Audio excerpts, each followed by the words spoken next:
सरकार बदलना फिर है। सोचना क्या है, सरकार बदले जाए उससे मतलब नहीं, यहाँ तो एमएलए अभी जो था फिर उसी को लाना है। अस्सलाम वालेकुम दोस्तों, आप देख रहे हैं M24 न्यूज़। मैं हूं आपका दोस्त मोहिब आलम। इस वक्त मैं अमर विधानसभा में मौजूद हूं। कुछ लोग हमारे साथ हैं, नौजवान। यहाँ विधायक जी आए थे, उन्हें सुनने और देखने के लिए आए थे। इन लोगों से हम ये जानेंगे आने वाले विधानसभा चुनाव को लेकर इनकी कितनी तैयारी है, किस पार्टी को ये पसंद करेंगे और इस बार क्या सरकार बदलने के नाम पर या फिर विकास के नाम पर या अपने इलाके में बेहतर नुमाइंदगी के नाम पर वोट करेंगे। बहुत बहुत शुक्रिया सर आपका। जी, मैं कौन अंजुम तालवाड़ी पंजाब से बिलोंग करते हैं। इस बार जो यहाँ की जनता जो वोट करेगी तो इस बार अपने लीडरशिप के नाम पर वोट करेगी। क्यों कि अब तक हमारे जो बाप दादा है वोट जो किया वो सिर्फ सरकार बनाने के नाम पर वोट किया, लेकिन सरकार बनाने के नाम से वोट करने से अब तक मेरा कोई फ़ायदा हुआ नहीं है। इसलिए अब हम लोग अपना लीडरशिप खड़ा करने के लिए वोट करेंगे और हम लोग सत्ता का हिस्सेदारी बनेंगे। जब तक आप सिस्टम का हिस्सेदारी नहीं बनते हैं तो आपको पता ही नहीं चलेगा कौन सा कानून आपके भलाई के लिए बन रहा है, कौन सा कानून आपके खिलाफ के लिए बन रहा है। कौन यहाँ के उम्मीदवार होंगे आपके? यहाँ से तो MIM के उम्मीदवार अख्तरुल इमाम साहब है। मौजूदा विधायक वही है? जी, वही हमारा। कितना काम हुआ है? 5 साल दिए उनको, कितना काम हुआ है यहाँ पर? देखिए, काम अब तक अगर एनालिसिस किया जाए, जो 35 साल का काम और इस 5 साल का काम को अगर आप ईमानदारी से एनालिसिस कीजिएगा तो उससे कई गुना ज़्यादा आगे है। चाहे ये बात हमसे नहीं, किसी भी से पूछ लीजिएगा जिसके अंदर वो एनालिसिस करने का क्षमता है। आपके सामने महागठबंधन जैसी पार्टी है जो इस बार जो है ये चाहते हैं कि बीजेपी को जड़ से उखाड़ कर फेंकें, तो ऐसे में MIM कहाँ उसके सामने टिक पाएगी? देखिए, MIM इस बार सीमांचल में फुल टक्कर देगी और MIM के हम लोग तो चाह रहे हैं कि कम से कम 20 से 25 सीट आए। अगर 10 सीट भी आ जाते हैं हम लोगों का तो MIM के पास किशनगंज में तेजस्वी को चल के आना होगा और उसका सहारा लेना ही पड़ेगा। अगर मुसलमान अपने ताकत को समझे तो, अगर ताकत को समझ लेंगे तो फिर किसी के पास जाकर आपको बिल बनाना नहीं पड़ेगा। क्या नाम है आपका? मोहम्मद फैयाज। वोट देते हैं ना जी, किसको वोट दीजिएगा इस बार? अख्तरुल इमान को। अख्तरुल इमान साहब को। सरकार नहीं बनाना आप लोगों को? सरकार बनाना है, लेकिन यहाँ पे जो अभी समस्या है तो इसका जरूरत सख्त ज़्यादा है। बाकी आदमी को सरकार की जरूरत होती है, सिर्फ हर बार यही मुद्दे उठाता है कि सरकार बनाना है। इधर आ जाइए, थोड़ा इधर आ जाइए, रोड को फ्री। हर बार यही बोला जाता है हम लोग को कि सरकार बनाना है, केंद्र में बनाना है, बिहार में बनाना है, लेकिन सरकार बनाने के नाम पे सिर्फ वोट लिया जाता है, लेकिन करता कुछ नहीं है।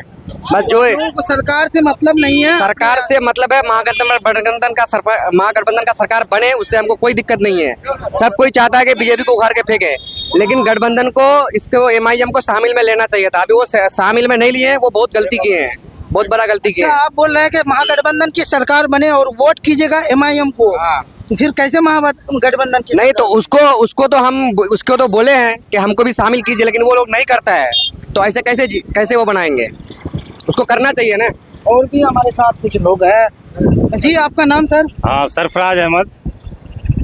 सामने चुनाव है, बस चंद महीने बचे हुए हैं, ऐसे में क्या सोच रहे हैं? सरकार बदलना फिर है। सोचना क्या है, सरकार बदले जाए उससे मतलब नहीं, यहाँ तो एमएलए अभी जो था फिर उसी को लाना है। लाना इसलिए है कि पटरी पे चढ़ा दिया है, उनका फायदा हम लोगों को लेना है। क्या फायदा है? कुछ लोग बोल रहे हैं कि विकास ही नहीं हुआ उनकी 5 साल की मौजूदगी में। भाई लोग कहते हैं तो वो लोग होंगे जो एक तो चश्मा पहनता है देखने के लिए, वो चश्मा पहना होगा कि उसको देखा ही नहीं पड़ता है। आप खुद देखते होंगे ना कि 35 साल से जो राज किया यहाँ पर मिला कुछ नहीं। ये 5 साल जिसको मौका दिए, आपके अनुसार काम किया है या नहीं किया है, अगर दिल से बोलिएगा और सही आंखों से देख रहे हैं तो बिल्कुल नज़र आएगा कि वो 35 साल और ये 5 साल बहुत अंतर है। ये सरकार सरकार सरकार हमेशा तो वही बात बोल करके बुर्बक बना दिया ना। आपको एक बात बता दूं, जब लालू यादव मुख्यमंत्री थे अपने कम्युनिटी के लोगों को फ़ायदा दिया। अभी जहाँ भी जाइएगा दरोगा मिलेगा आपको यादव, आप जाइए तो कहीं आपको मुस्लिम दरोगा मिलता है। तो यहाँ मुस्लिम जो है ना, मुस्लिम खाली बनता है बीजेपी को हराओ। नहीं तो मुसलमानों की कमी होगी ना, नहीं बनता है। वही तो कह रहा हूँ भाई, आप मुस्लिम होकर के बोलते हैं मैं खानदानी कांग्रेसी हूँ। अब खानदानी कांग्रेसी क्या भाई, कोई बोलता है मैं पैदाइशी कांग्रेसी हूँ, ये कोई बात होती है क्या? मैं कहता हूँ चाहे जो जिस कम्युनिटी से है, लेकिन आप एक अच्छा अगर सरकार चुनते हैं भाई ठीक है, लेकिन यहाँ महागठबंधन को बोलते हैं तो आप जिस पार्टी को चाहते हैं उसको गठबंधन में नहीं लेता है। हालांकि मुसलमान अच्छा परसेंटेज में है बिहार में 18%, और दीगर पार्टी है तो 4%, 3%, 5%, 6% पे उसको गठबंधन में लिया जाता है, और मुसलमानों की पार्टी को गठबंधन में नहीं लेगा। बताएं क्यों? क्योंकि आपसे सिर्फ यूज इन थ्रो, यानी कुर्सी लगाइए, दरी बिछाइए, झाड़ू लगाइए, करवा लेगा। आपको चाय पिला देगा, रसगुल्ला खिला देगा, आप खुश, ताली बजा दिए, उसका काम बंद गया। अरे भाई देखो उन लोगों को, जब अपना सरकार बना लेती है ना, वो लोग दरोगा बन जाता है और बड़े बड़े ओहदे पे रहते हैं। लेकिन आप कर क्या रहे हैं? इसीलिए मैं कहता हूँ आप खानदानी पैदाइशी ये कांग्रेसी छोड़िए, देखिए आप अपने आप को मजबूत बनाइए और लड़िए। मास्टर मुजाहिद साहब अभी हाल ही में आरजेडी में चले गए, ठीक है, आरजेडी में चले। लोग कह रहे हैं कि ज्यादातर लोग अब जो है आरजेडी में चले आएंगे। भाई मैं मुजाहिद साहब के बारे में कह रहा हूँ कि मुजाहिद साहब सिर्फ अपने बारे में सोचते हैं। वो अगर कौम के बारे में सोचते ना और लोगों के बारे में सोचते तो वो वहाँ नहीं जाते। वहाँ पे क्या मिल जाएगा उसको भाई? वो शहाबुद्दीन साहब से बड़ा 30 मार खाया है क्या मास्टर मुजाहिद? नहीं है। शहाबुद्दीन को याद कर लीजिए, जब उसका कोई वैल्यू नहीं लगाया है लालू का बेटा 9वीं फेल, तो ये मास्टर मुजाहिद क्या है उसके सामने? कुछ नहीं, बस एक दिन वही होगा। अभी देखिए ना कोचाधावन में, कोई ज़रूरी है उसको टिकट मिल जाएगा मास्टर साहब को? कोई ज़रूरी नहीं है। इस बार अगर अख्तर साहब को जिताते हैं तो क्या उम्मीद है अख्तर साहब से किए हैं? देखिए हम लोग यहाँ जिताए थे कि 35 साल से कोई राज करके भी यहाँ कोई फ़ायदा नहीं हुआ। लेकिन बोलेगा भाई रोड बना दिया, ये वो। जलील मस्तान साहब के घर के सामने ही हॉस्पिटल है, वहाँ जाइएगा तो न कभी डॉक्टर मिलेगा और न एम्बुलेंस मिलेगा अगर वहाँ से कोई पेशेंट को रेफ़र करना पड़े तो वो मंत्री भी बने, फ़ायदा तो कुछ नहीं। यही सोच करके विधायक चेंज किया गया था, और चेंज करने का फ़ायदा क्या मिला आपको जानते हैं? खारी पुल जो 14-15 साल से लटका हुआ अटका हुआ था, उसका काम चल ही रहा है। अभयपुर में इतना बड़ा अमाउंट का ब्रिज बन रहा है, रसेली बन रहा है, तो काम तो हो रहा है ना। कोई भी सरकारी काम है, आप बोलिएगा अलाउद्दीन का चिराग तो है नहीं, आज किया और कल बन गया। धीरे धीरे सब चीज़ होते रहेगा। कितनी सीटों की उम्मीद है एमआईएम इस बार बिहार में लीड करेगी? देखिए अगर गठबंधन में नहीं लेती है ना, अब वो आला कमान कहेंगे कितनी सीट, हम लोग तो भाई चाहने वाले हैं उनके, हम लोग वो चीज़ नहीं बता पाएंगे। लेकिन हम लोग तो ये कह सकता हूँ, जैसे बिहार के प्रदेश अध्यक्ष अख्तरुल इमान साहब है ना, हम लोग कह सकते हैं कि जब गठबंधन में नहीं ले रहा है तो ज़्यादा से ज़्यादा सीट पे लड़िए। अरे भाई जब वो मेरा नहीं सोचेगा मैं उसका क्यों सोचूं?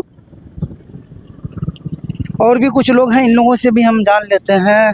जी आपका नाम भाई? जी मेरा नाम रमजान हाशमी। कहाँ से हैं आप? जी मैं कानी मंदी से हूँ। आने वाले चुनाव को लेकर क्या कुछ कहना चाहेंगे? आने वाले चुनाव के लिए तो पब्लिक ने एक मिजाज बना ली कि खास करके हमको बता रहे हैं कि अमोर ही नहीं बल्कि पूरे बिहार में इस बार पहली बार ये इतिहास में हो गए होंगे कि इस बार अमोर वाले जो विकास के नाम पर वोट करने जा रहे हैं। पिछले बार भी विकास के नाम पर नहीं, पिछला बार तो बदलाव के नाम पर वोट किया गया था। इस बार जो विकास के नाम पर वोट किया जाएगा अमोर में। तो विकास के लिए कौन बेहतर रहेगा? जो वर्तमान में जो विधायक है। कितना विकास किया? विकास आप तो देख ही ले सकते हैं कि विकास क्या हुआ है। तो ज्यादा विकास हुआ है क्या आपको लग रहा है कि विकास हुआ है? नहीं हुआ है। हम बोलेंगे तो फिर नहीं नहीं, आप नहीं, हम तो ठीक है, हम तो देख ही रहे हैं, हम बोल ही रहे हैं, बट आप भी समाज से हैं और आप भी इस चीज़ को सर्च कर रहे हैं और देख रहे हैं कि विकास कितना आगे निकल रही है। तो क्या फील्ड में कैसा माहौल है? बहुत अच्छा। आपको बताया ना, अमोर में पहला बार इतिहास में होगा कि इस बार विकास के नाम पे वोट होगा।